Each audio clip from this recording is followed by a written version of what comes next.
नमस्कार प्यारे विद्यार्थियों, मैं सुनील ताड़ा आपका आदर्श विद्या निकेतन खिमसर के YouTube चैनल पर हार्दिक स्वागत करता हूं। आज हम व्यंजन संधि के दूसरा भेद षटुत्व व्यंजन संधि षटुत्व व्यंजन संधि के बारे में पढ़ेंगे। षटुत्व व्यंजन संधि क्या होती है? पिछली क्लास में हमने देखा था कि षटुत्व व्यंजन संधि, षटुत्व में क्या होता था कि मिलता था आपको सच, क्या मिलता था? सच। और षटुत्व में इसका शॉर्ट ट्रिक है सट। क्या है? सट। सूत्र नंबर 1, पहला सूत्र क्या कह रहा है? षटुत्व और षटुत्व में ज्यादा अंतर नहीं है, यानी इनमें दो ही चीज विशेष तौर से याद रखने योग्य है। जैसे पूर्व पद के अंतिम वर्ण में से था, से के बाद में ट वर्ग या स हो तो बराबर स हो जाता है। यानी पूर्व पद के अंतिम वर्ण में से हो तथा उसके बाद ट वर्ग या से हो तो स का क्या हो जाता है? से सड़क वाले का से षटकोण वाला। किस प्रकार होगा ये भी देखे। नाम आया रामस धन टीकते। अब इसमें देखो पूरी विशेषता मिल रही है या नहीं मिल रही है। यानी पूर्व पद के अंतिम वर्ण में स है, उत्तर पद के प्रथम वर्ण में ट वर्ग या स, दोनों विशेषता मिल रही है कि पूर्व पद के अंतिम वर्ण में स भी मिल रहा है और उसके बाद में ट वर्ग भी मिल रहा है। ट वर्ग में यानी ट ठ ड ढ ण में से तो रामस प्लस टीकते, से का क्या कर देंगे? से का दूसरा से, राम का राम, स का स, टीकते, रामस टीकते। इसी प्रकार से दूसरा उदाहरण देखें। जैसे यह नाम आ गया रामस धन षष्ठ, रामस धन षष्ठ। अब देखो मित्रों, इसमें सबसे पहले हम देखते हैं पूर्व पद के अंतिम वर्ण में क्या स है, स के बाद में क्या है? उत्तर पद के प्रथम वर्ण में भी स है। यानी से सड़क वाले के बाद में से षटकोण वाला हो तो से सड़क वाले का से षटकोण वाला हो जाता है। जैसे रामस प्लस षष्ठ, नाम क्या बन जाएगा? रामस, ये से का से और षष्ठ का षष्ठ लगा दो, रामस षष्ठ। अब इसी प्रकार जैसे सूत्र के अनुसार हमने दोनों ही उदाहरण किए, यानी किसी भी प्रकार का उदाहरण दिया हुआ हो तो हम उसको सूत्र के अनुसार कर सकते हैं। दूसरा सूत्र, सूत्र नंबर 2। अब इस दूसरे सूत्र में क्या याद रखना है आपको कि पूर्व पद के अंतिम वर्ण में आएगा ते वर्ग, ते वर्ग के बाद क्या हो? ते वर्ग के बाद होना चाहिए ट वर्ग। क्या होना चाहिए? ट वर्ग या स बराबर त वर्ग का ट वर्ग हो जाता है। त वर्ग का कौन सा हो जाता है? ट वर्ग। अब त वर्ग का ट वर्ग किस प्रकार होगा ये भी देखते हैं। पूर्व पद के अंतिम वर्ण में क्या है? तत् धन टीका। अब इस नाम को जोड़ो, मिलाकर बनाएंगे, क्या नाम बनेगा? तत् धन टीका। नाम मिलाकर बनाएंगे तो नाम बनेगा तट टीका। अब इस संधि में चाहे कौन सी भी किताब में देखो दो ही सूत्र मिलेंगे, लेकिन मैं एक सूत्र अपने ओर से जोड़ रहा हूं। सूत्र नंबर 3। तीसरा सूत्र क्या कह रहा है कि अगर पूर्व पद के अंतिम वर्ण में स हो, पूर्व पद के अंतिम वर्ण में क्या होना चाहिए? स, और स के बाद ते वर्ग हो, ते वर्ग हो तो बराबर ते वर्ग का कौन सा वर्ग हो जाता है? ते वर्ग का ट वर्ग हो जाता है। ते वर्ग का कौन सा वर्ग हो जाता है? ट। अब इस सूत्र को एक बार समझने की जरूरत है। जैसे नाम आ गया 20 धन नु, 20 धन नु। अब पूर्व पद के अंतिम वर्ण में क्या मिल रहा है? स, उत्तर पद के प्रथम वर्ण में क्या मिल रहा है? न। अब त, थ, द, ध, न। त वर्ग का कौन सा वर्ण है? त वर्ग का पंचम वर्ण। पांचवा वर्ण है पंचम वर्ण। अब इसी का करेंगे टे वर्ग का पंचम वर्ण। त का ट, न का अण, तो 20 प्लस नु, विष्णु। इसी भी प्रकार से करें तो देखो नाम आया है कृष्ण न। अब इसका क्या होगा? कृष्ण। अब हम क्या करते हैं? विष्णु, विष्णु नाम है, इस विष्णु की संधि विच्छेद 20 प्लस देखो ये नाम कर देते हैं 20 धन णु, या ये न करके हम कर देते हैं 20 धन णु। तो इस प्रकार से सिद्ध न करके क्या करेंगे हम? 20 धन नु, क्या नाम मिलकर बनेगा? विष्णु। ये हमारी षटोत्तर संधि पूर्ण होती है। देखो सूत्र 3 सूत्र है, किताबों में देखेंगे तो 2 ही सूत्र मिलेंगे, ये और ये। एक सूत्र जो मन से लिखो है तो इसका ही रूप है, लेकिन अच्छी तरह से समझने के लिए। अब तीसरी संधि हम पढ़ते हैं जस्तु व्यंजन संधि। जस्त्व व्यंजन संधि। अब जस्त्व व्यंजन संधि क्या होती है? इसकी भी एक विशिष्ट पहचान है।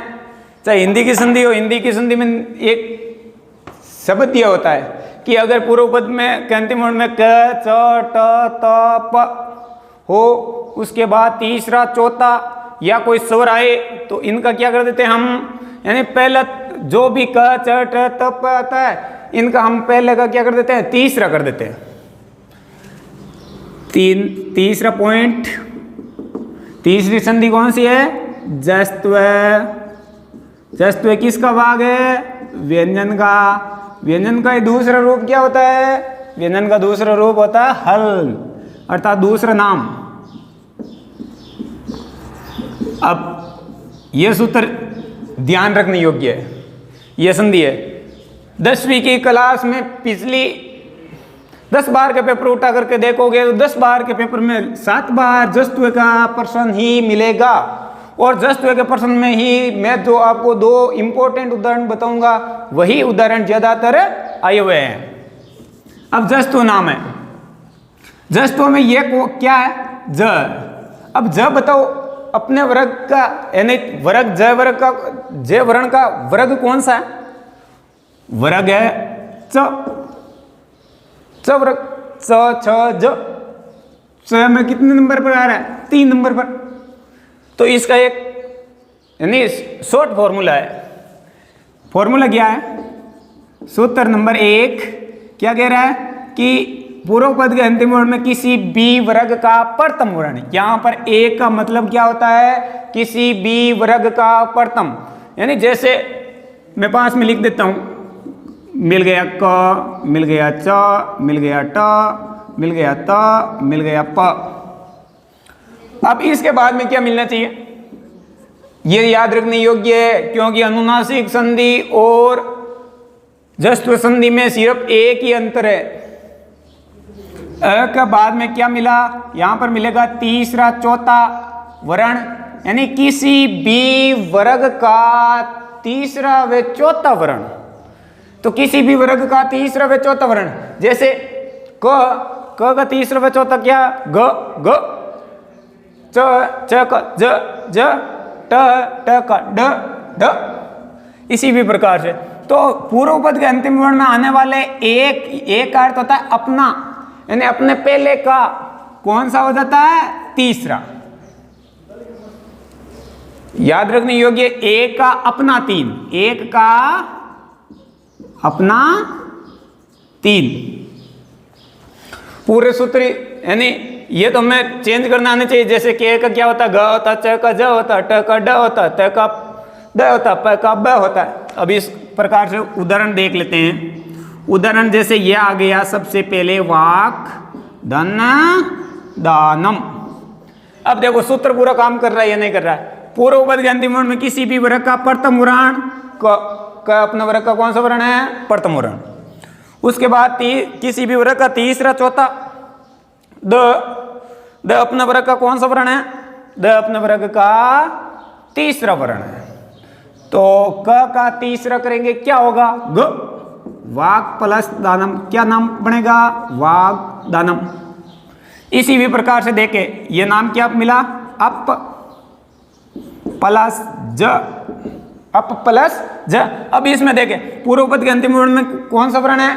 किसी भी वर्ग का प्रथम वर्ण, और उसके बाद में किसी भी वर्ग का तीसरा वर्ण। ज अपने वर्ग का कौन सा वर्ण है? तीसरा। अप प्लस ज मिलाओ क्या बना? अबज। और इसी भी प्रकार से ये नाम देख लिया, दिक धन गज। दिक धन गज पूर्व पद के अंतिम वर्ण में किसी भी वर्ग का प्रथम, तो दिक का तीसरा, क का तीसरा, ग का आधा, ग भी आधा, गज का गज लगा दो, दिक प्लस गज का क्या नाम बनेगा? दिग्गज। अब इसी प्रकार से जैसे सबसे महत्वपूर्ण शब्द है, यह नाम भी ज्यादातर परीक्षाओं में पूछा गया है, जगत धन ईश। अब यहां पर क्या चेंज हो रहा है कि भाई यहां पर आएगा कोई स्वर, यानी जगत धन ईश, त वर्ग के बाद में क्या कोई स्वर है? या तीसरा चौथा पांचवा ई क्या है? दीर्घ स्वर है। तो जगत गए ते का क्या कर दिया? द का हाथ ई की मात्रा लगाने से यह दे क्या हो जाएगा? पूर्ण। जगत प्लस ईश क्या नाम बनेगा? जगदीश।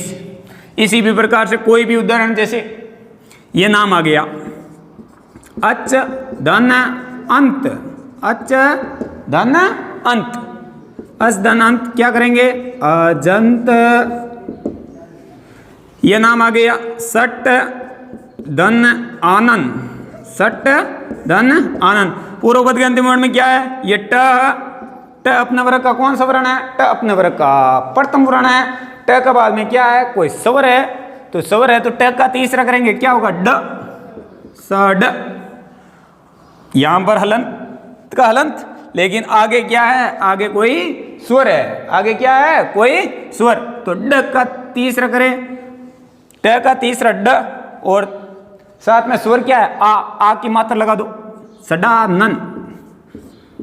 अब इनमें सबसे महत्वपूर्ण शब्द जैसे ये एक आ गया, वाक धन ईश, क्या नाम मिलकर बनेगा? क का तीसरा ग, वाक धन ईश, वागीश।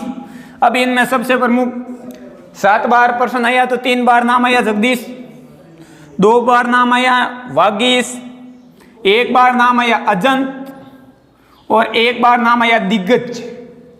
तो यानी व्यंजन संधि है, व्यंजन संधि में सबसे महत्वपूर्ण संधि है तो वो कौन सी है? जस्तु व्यंजन संधि। कौन सी संधि है? जस्तु व्यंजन संधि। ये याद रखने योग्य है। अब आगे हम पढ़ते हैं इसका ही चौथा रूप।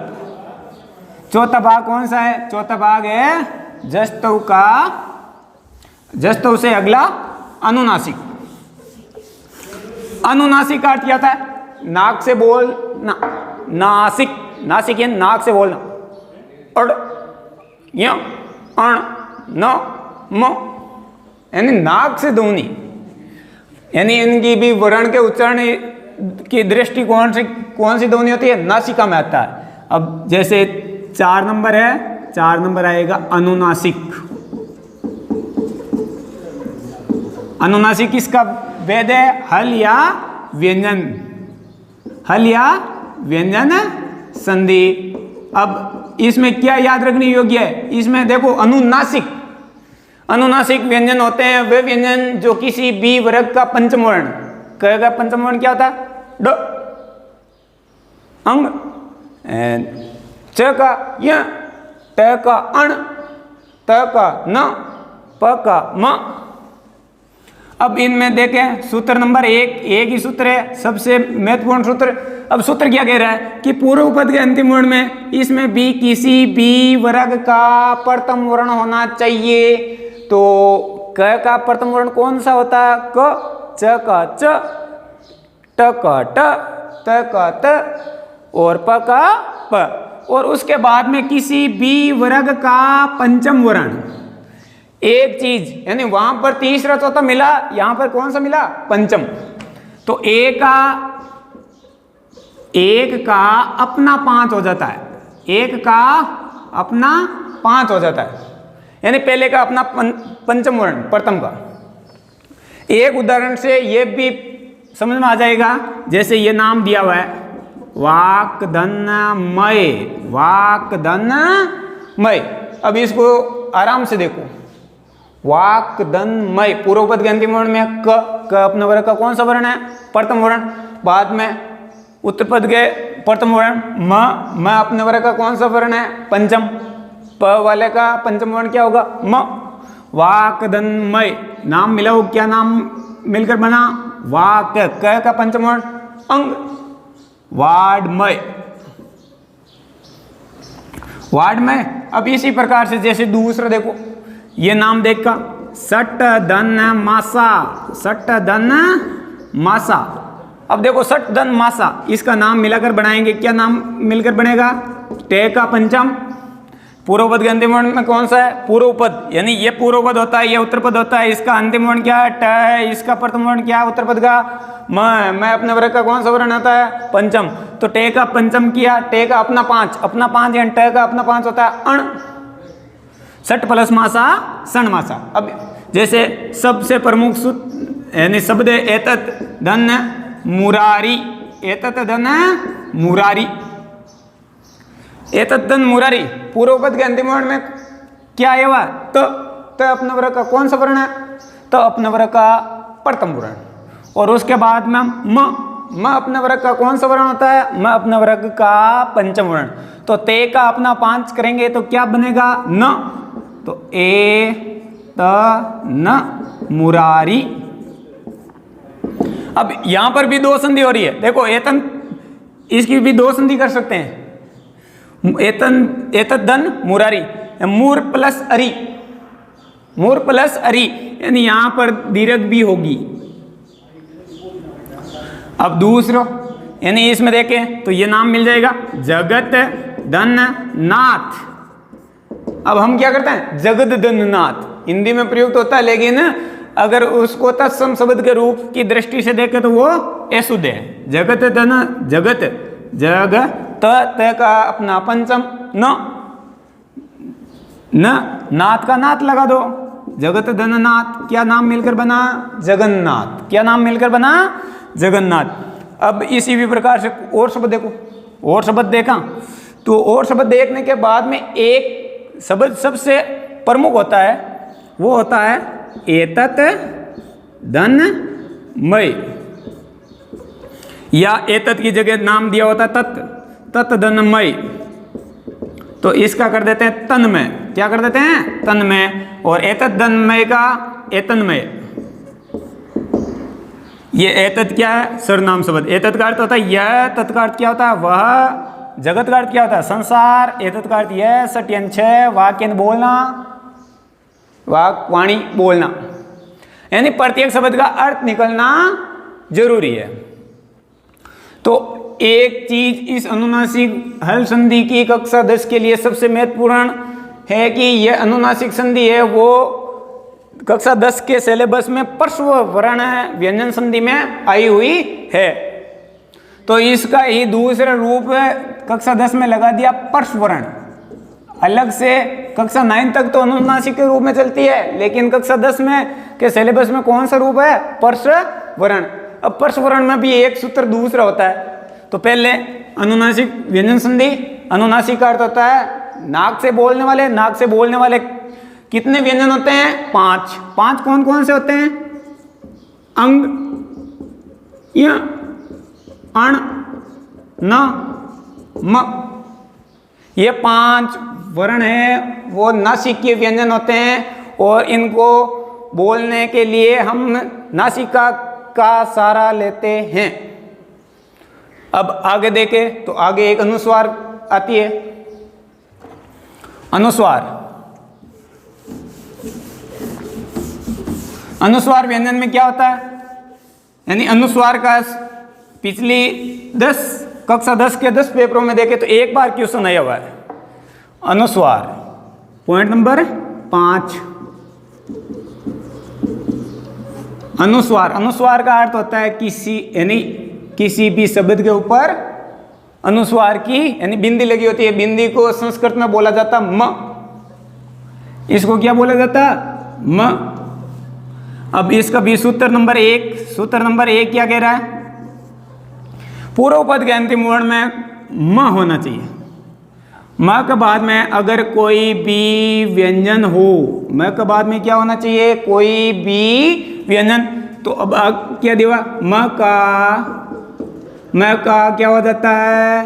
म का हो जाता है अनुस्वार। अनुस्वार का अर्थ बिंदी।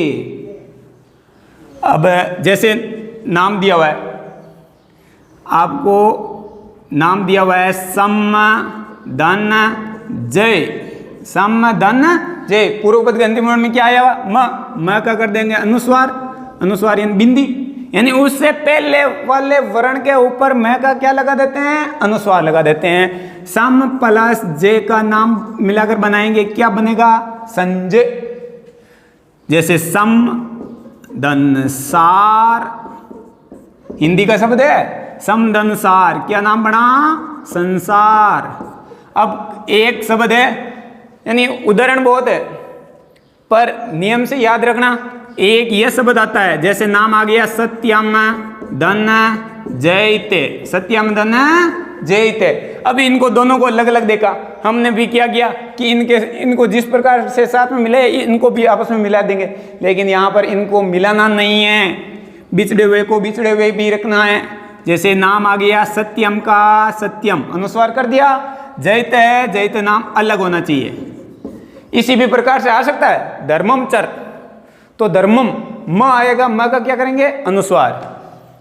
सूत्र नंबर 2, दूसरा सूत्र क्या होता? म का बाद में कोई स्वर, म का बाद में कोई स्वर, तो म का स्वर में मिलन, म का स्वर में मिलन, म का स्वर में मिलन होगा, न कि यहां पर कोई अनुस्वार, न कि यहां पर कोई अनुस्वार। जैसे एक उदाहरण से भी पता चल सकता है, नाम क्या दिया हुआ है? सत्यम धन एव। देखो पूर्व पद के अंतिम वर्ण में क्या? म के बाद में ए, तो मैं के साथ में ए का क्या कर देंगे? मिलन। का नाम क्या नाम मिलकर बना है? सत्यमेव। अब इसी भी प्रकार से हम नाम देखें, कोई भी नाम आ सकता है। जैसे नाम आ गया माधुर्यम, माधुर्यम धन एव, नाम मिलाकर बनाओ, क्या नाम मिलकर बनेगा? माधुर्यमेव। यानी यहां पर मैं का अनुस्वार हुआ या मैं का स्वर के साथ मिलन? मैं का स्वर के साथ हुआ मिलन। आगे जैसे इसका भी एक सूत्र नंबर 3, कहीं भी कोई भी किताब देख लेना उठा करके, किसी भी किताब में नहीं मिलेगा ये भी सूत्र। म हो, मैं के बाद में मैं आए तो बराबर मम नाम बन जाता है। क्या बन जाता है? मम। जैसे नाम आ गया सम धन मानम, सम धन मानम, नाम क्या मिलकर बनेगा? सम्मानम, सम्मानम। ये याद रखने योग्य है अनुस्वार, और अनुस्वार में पर्सन आता है इसी भी प्रकार से आता है। जैसे नाम आ गया सत्यम धन जयते, सत्यम जयते, या इसी की जगह आ जाएगा कोई भी मान चलो, ये नाम आ गया एम धन पठामी, नाम मिलाकर बनाएंगे, क्या नाम मिलकर बनेगा? एम का यानी मैं का अनुस्वार, अनुस्वार, पठामी का पठामी। अब ये नाम दिया होता है एम पठामी, क्या नाम दिया होता है? एम पठामी। अब हम क्या करते हैं इसमें एम ऊपर बिंदी देखी नहीं और सीधे ही कर दिया एम का एम धन पठामी, तो चेंज कहां पर होगा? एम यानी ऊपर की बिंदी के ऊपर, यानी बिंदी की जगह क्या होता है? म होता है। क्या होता है बिंदी की जगह? म। अनुस्वार व्यंजन संधि यहीं पर होती है पूर्ण। अब हम अगली संधि पढ़ेंगे, वो संधि है चर्त्व व्यंजन संधि। कौन सी व्यंजन संधि है? चर्त्व व्यंजन संधि। लेकिन एक चर्त्व से पहले ले लेते हैं तुगागम, जो कि परीक्षा की दृष्टि से सबसे महत्वपूर्ण है। तुगागम 5 नंबर पॉइंट 6 नंबर एन तुगागम। अब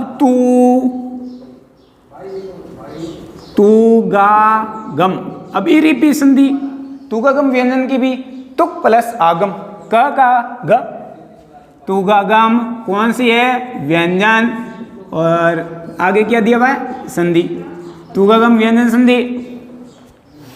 इसमें एक ही चीज याद रखनी है कि पूर्व पद के अंतिम वर्ण में कोई हर्षो स्वर आना चाहिए। हर्षो स्वर की पहचान मैंने आपको बताई थी पहले ही वीडियो में, हमने देखा था कि अ ई उ री लृ 5 स्वर होते हैं, वो हर्षो होते हैं। हर्षो को लघु स्वर भी कहते हैं, एक मात्रिक स्वर भी कहते हैं। हर्षो स्वर सूत्र नंबर 1 हिंदी की संधि में भी ये प्रयुक्त होती है। हर्षो स्वर के बाद क्या हो, हर्षो स्वर के बाद में आना चाहिए छ, तो छ से पहले किसका आगमन हो जाएगा, छ हो तो छ से पहले च का आगम, छ से पहले किसका आगम हो जाता है, च का आगम, यानी बिन बुलाए मेहमान आना, यानी ये बिन बुलाया मेहमान च आया इसमें और कोई दूसरा नहीं। किस प्रकार आया देखो, एक उदाहरण से पता चल सकता है। अनु, अब हर्षो स्वर पहले एक बार समझ लेना, अ ई उ री लर, ये 5 स्वर होते हैं, वो कौन से स्वर होते हैं, हर्ष स्वर। अब अनुदन छेद, अनुदन छेद पूर्व पद के अंतिम वर्ण में क्या है, उ आया हुआ, उ के बाद में क्या है छ, तो छ से पहले क्या लगा देंगे च, तो अनुदन छेद अनुच्छेद। इसी भी प्रकार से एक उदाहरण और समझने योग्य है, जैसे नाम आ गया मातृ धन छाया, मातृ धन छाया। अब देखो मातृ री का तो री रहेगा, छ है, छ से पहले चे का आगम यानी बिन बुलाए, ये चे आ गया साथ में, मातृ धन छाया, मातृ च छाया। आज तुगम व्यंजन संधि भी कंप्लीट। तो धन्यवाद विद्यार्थियों, अच्छा लगे लाइक करो, शेयर करो, चैनल को सब्सक्राइब करो। धन्यवाद।